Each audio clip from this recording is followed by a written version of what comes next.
A Câmara dos Deputados aprovou ontem, 15 de maio de 2012, o projeto de lei 2793 de 2011, cuidando dos crimes cibernéticos.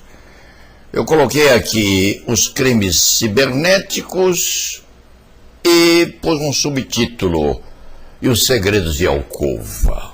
Na verdade, o que aconteceu a essa jovem atriz brasileira, cujo nome é desimportante, porque não se há de cooperar com os hackers que ilicitamente divulgaram fotos dessa moça e suas intimidades a não sei quantos milhões de brasileiros.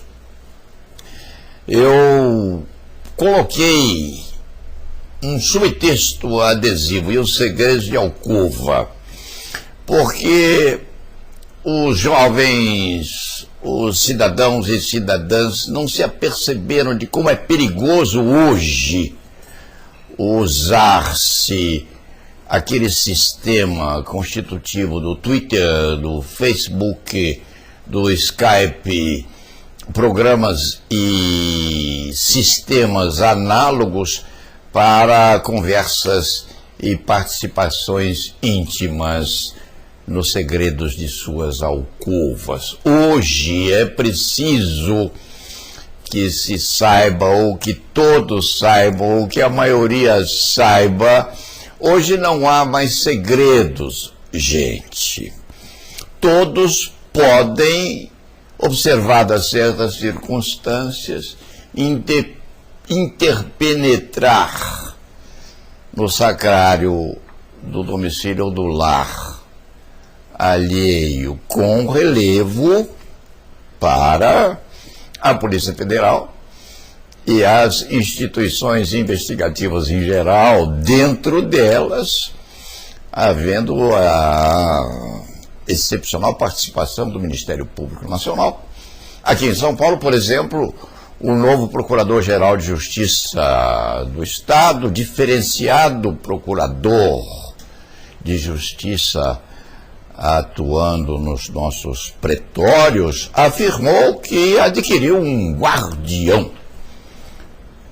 Ele adquiriu um guardião, não se sabe se há outros, ou se houve outras aquisições pelo anterior Procurador-Geral de Justiça. Como é coisa que se passa em segredo, só ele sabe. Mas, com certeza absoluta, uma engenhoca dessa estirpe, o Ministério Público do Estado de São Paulo tem, e foi aplaudido em pé, à vista, quem sabe, da torre ou do expoente que guarda nas entranhas a possibilidade de penetração dos segredos da cidadania paulista e, quiçá, brasileira, porque hoje não se depende sequer de autorização judicial. Há umas circunstâncias muito peculiares nesse estilo de investigação apócrifa sobre os segredos e algibeiras do povo brasileiro. É bom lembrar que até a Receita Federal deve ter uma coisa dessas nos gabinetes, apropriada à verificação daquilo que acontece no domicílio dos subscritores e daqueles que se dão a fornecer mantimento e alimento para o poder público no sentido tributário. É bom que se saiba isso. O Ministério Público do Estado de São Paulo admite que adquiriu. Não se sabe quanto custou. Deve ter custado muito, porque aquilo é caro. Havia uma empresa no sul do país que era, quiçá, a única a fabricar tais instrumentos. Houve uma notícia posta nos jornais há 2 anos atrás, talvez 1 ano e meio atrás, no sentido de que aquela aparelhagem foi produzida ou inventada ou instrumentalizada por 2 meninos da Universidade Federal, lá no sul do país, se a memória não falha, em Santa Catarina.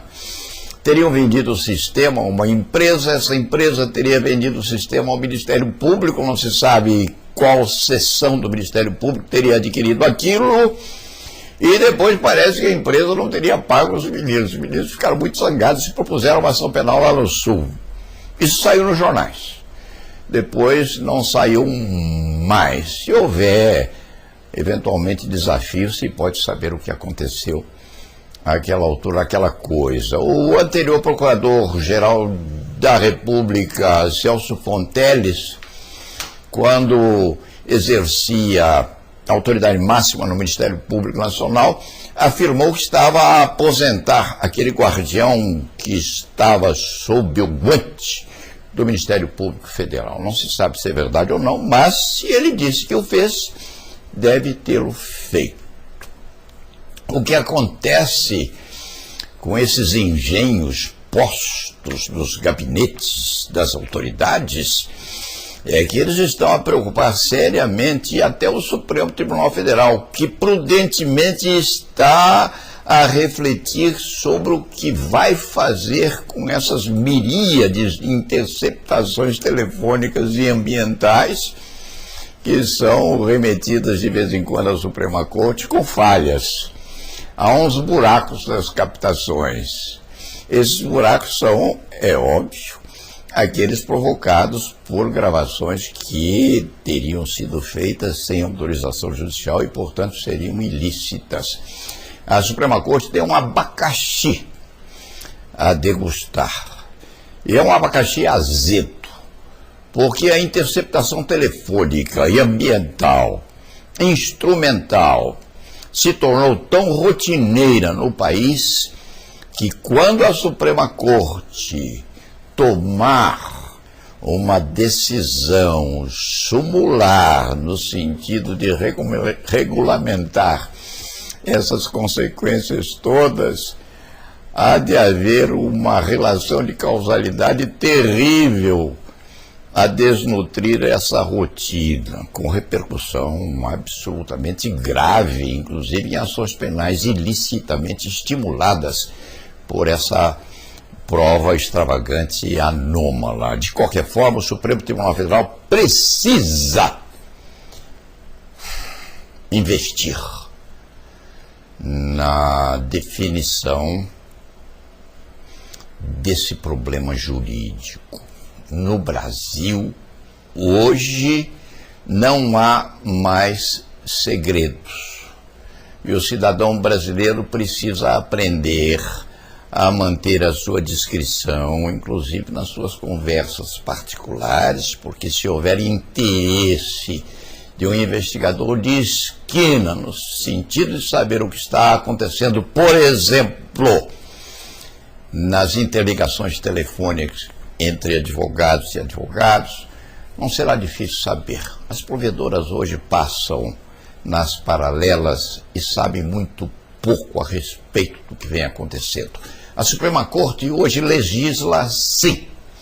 É o maior poder da República. Esse negócio de se afirmar que os poderes são equivalentes não é verdade, não. No fim das contas, quem decide o que é lícito e ilícito no país é o Supremo Tribunal Federal. E nem os ministros do Supremo estiveram livres de terem os seus telefones interceptados. Já aconteceu. É preciso resolver isso e resolver isso com extrema rapidez. E tenho dito.